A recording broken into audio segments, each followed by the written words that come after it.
Hello friends, तो मैं सपना को कब से जानती हूँ मैं ये भी बताऊंगी और मेरी सोच उसके लिए क्या है और मैं क्या क्या चीज़ें सोचती हूँ मैं वो चीज़ें भी बताऊंगी कि आखिर लोग उन पर क्वेश्चन उठा रहे हैं तो क्यों उठा रहे हैं। तो friends, hello friends, welcome back to my new video. तो ये वीडियो होने वाली सपना के ऊपर। देखिए, वीडियो को देखे बिना प्लीज़ जज मत कीजिएगा कि मैं क्या बोलना चाह रही हूँ क्या नहीं बोलना चाह रही।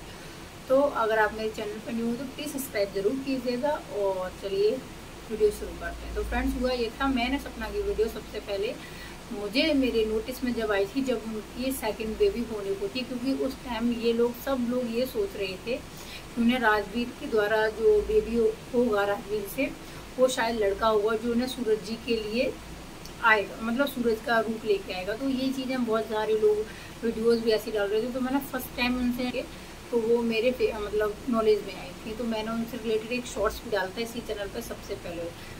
तो फ्रेंड्स, तब से मैं थोड़ा उनकी वीडियोस कंटिन्यू देख रही थी, क्योंकि वहाँ पे बताया भी जा रहा था कि इनकी फर्स्ट हस्बैंड की डेथ के बाद इनकी सेकंड मैरिज इनके देवर के साथ हुई है और कैसे इनकी फैमिली ने सपोर्ट किया। तो फ्रेंड्स, जब इनके पहले हस्बैंड यानी सूरज भाई की डेथ हुई थी, तो उस डेथ के आफ्टर 6 मंथ बाद सपना ने शादी कर ली थी, जिसको लेके लोगों ने ट्रोल भी किया था। ट्रोल शादी को लेके भी किया था, बट उस चीज़ के लिए भी ट्रोल किया जा रहा था उन्हें कि जस्ट एक शादी में से ऐसे निकलने के बाद, इस चीज़ को होने के बाद और आपके देवर के साथ आफ्टर 6 मंथ आपकी शादी कर जाती है, तो आप उस देवर के साथ एकदम ऐसे फ्रेंकली हस्बैंड वाली फीलिंग कैसे दे सकते हो। जैसे मान लो, ठीक है, इंसान एक थोड़ा हिचक रखता है एक दूसरे से, मान लीजिए फिर भी वो देवर था, आप पहले से बोल रही थी वो बात ठीक है, बट देवर और हस्बैंड बहुत डिफरेंस होता है। बट आप देवर से जस्ट एकदम हस्बैंड वाली फीलिंग कैसे लेके आ सकते हो। तो इस चीज़ को लेकर लोगों ने ट्रोल भी कर रहे थे,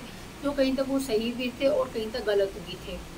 लोगों की अपनी अपनी सोच थी कि जैसे उनकी वीडियो शॉर्ट आ रहे थे जिसमें एक दूसरे के साथ वो हंसी मजाक करते हुए आते हैं। यूजली सपना ही करती नज़र आ रही थी, इतना कि राजवीर नहीं करते नज़र आ रहे थे। बट ठीक है, वो उनकी छोटी सी एज थी और कुछ लोगों ने समझदारी से उस चीज़ को ये रख दिया कि अभी ठीक है, बच्ची वाली एज है। तो जब सूरज जी की डेथ हुई थी उस टाइम जब कोविड चल रहा था, जो हमारे इंडिया को क्या पूरे वर्ल्ड को बहुत ज़्यादा इफेक्ट किया था। जब उसकी सेकंड लहर आई थी तब लोगों की बहुत ज़्यादा डेथ हुई थी फर्स्ट लहर की अपेक्षा। तो हुआ ये था कि उस टाइम जब उनके हस्बैंड का डेथ हुआ था, जैसे वो बोल रहे थे कि मैं मॉर्निंग में या इवनिंग में देख कर गई थी और इनकी सडनली ऐसी डेथ कैसे हो सकती है। तो बहुत सारे केसेस ऐसे हुए थे कि वो मॉर्निंग में या इवनिंग में या 4 घंटे पहले ठीक थे और वो सडनली उन्हें डेथ हो गया था। और वही केस अभी भी कुछ लोगों की जो डेथ हुई है हार्ट अटैक से हुई है, वो सेम इसी रीज़न में हुई है। वो इसी रीज़न में हुई है कि ऐसे ही केस निकल के आ रहे थे। तो वहाँ पर सपना ने वो जो क्वेश्चन उठाया था कि इनके हस्बैंड का डेथ कैसे हो गया, ऐसा कैसे हो गया, तो उन्होंने वहाँ पर पुलिस इंक्वायरी की बात की थी, बहुत सारे क्वेश्चन उठाए थे कि ऐसे ऐसे चीज़ें कैसे हुई। ठीक है, तो मान लिया, क्योंकि जब आप उनसे प्लस कोविड था तो कोई जानबूझ के आपके हस्बैंड के साथ ऐसा नहीं करेगा। केवल आपके ही हस्बैंड, जब पूरे वर्ल्ड में मतलब पूरी इंडिया भी बोल सकते हैं, पूरी इंडिया में वह महामारी फैल रही थी पूरी इंडिया में, तो स्पेस भी बहुत कम हो गए थे हॉस्पिटल में उस टाइम। तो आपने ये चीज़ें उठाई थी कि मैं ऐसे ऐसे करूँगी, ऐसे ऐसे करूँगी। तो ठीक है, फिर आपके देवर के साथ शादी हो गई, फिर आपकी दूसरी बेबी भी आने वाली थी आफ्टर 1 ईयर्स। तो लोग उसको लेकर भी चीज़ें समझ नहीं पा रहे थे कि इतना जल्दी मूव ऑन कैसे हो गया। ठीक है, बट ठीक है, आपने कर लिया जो कुछ भी था। मैं आपके ऊपर यहाँ कोई भी क्वेश्चन नहीं उठाती, मैं एज अ ऑडियंस जो रिएक्शन देख रही थी वही बता रही हूँ मैं आपको। तो हुआ ये था, फिर आप राजवीर भाई का डेथ हुई है, जो कि आपके साथ बहुत ही बड़ी दुर्घटना थी। और क्योंकि इंसान एक बार उस दुख को झेल सकता है, दोबारा वो दुख झेले तो शायद इंसान टूट ही जाता है। और आप भी टूट चुके हैं, आई नो, आप संभल ही नहीं सकते। मैं ये चीज़ भी बोल रही हूँ, ज़िंदगी में आप उस चीज़ की कमी कभी पूरा नहीं कर सकते कि आपके साथ ये दुख हुआ। और मैं मानती भी हूँ आपको उस चीज़ का दुख भी होगा, ये तो हम सब की बोलने की बात है कि ये, क्योंकि जो कुछ एलिगेशंस भी लगाए जाते हैं ना, इसलिए लगाए थे कि इंसान शायद उनके रिटेलिएट होकर इंसान खड़ा हो उस चीज़ के लिए फेवर में आए, इसलिए भी बोला जाता है। कोई यहाँ सपना को गलत बोलने की कोशिश बिल्कुल भी नहीं कर रहा है, बट ये होता है कि अगर इंसान को कहीं पिन किया जाता है तो वो चलने भी लग जाता है। अगर हम उसे ज़्यादा प्रेशराइज कभी कर देते हैं उस चीज़ को लेकर तो वो उठ के खड़ा भी हो जाता है। बट यहाँ सपना नहीं आ रही। तो मैं अलका दीदी की यहाँ बात करना चाहती हूँ। अगर लीगल वे में बात करें तो अलका दीदी बिल्कुल सही है, बहुत सही है, बिल्कुल सही नहीं है। देखिए, आपके फर्स्ट हस्बैंड का डेथ हुआ था, आप वहाँ क्वेश्चन उठाए थे, तो आपके सेकंड हस्बैंड का डेथ हुआ जो कि हिट एंड रन का केस था, तो आपको वहाँ क्वेश्चन उठाना बहुत ही ज़रूरी था कि एटलीस्ट आपके हस्बैंड के साथ ऐसा क्या हुआ था। मान लीजिए, हम ये नहीं कह रहे कि वो मर्डर था, मान लीजिए वो एक एक्सीडेंट ही था, वो किसी के जानबूझ के नहीं कराया था, फिर भी आपका ये कर्तव्य बनता था कि आखिर ऐसा क्या हुआ कि आपके हस्बैंड का ऐसी, मतलब बहुत सारी सिचुएशंस ऐसी हुई है ना, तो लोगों का क्वेश्चन वहाँ उठाना बहुत नॉर्मल हो गया है कि आखिर ऐसी चीज़ें थी तो आपने क्यों नहीं उठाया। हम माइनस पॉइंट ये दे सकते हैं कि आपकी फैमिली में कोई नहीं है ऐसा जो इन चीज़ों को हैंडल कर सके, बट अगर कोई इंसान सामने से इन चीज़ों को लेके आ रहा है, आप यहाँ मना नहीं कर सकते हो कि आप फैमिली मेम्बर हो। ये एक पब्लिक प्लेस पर एक्सीडेंट हुआ था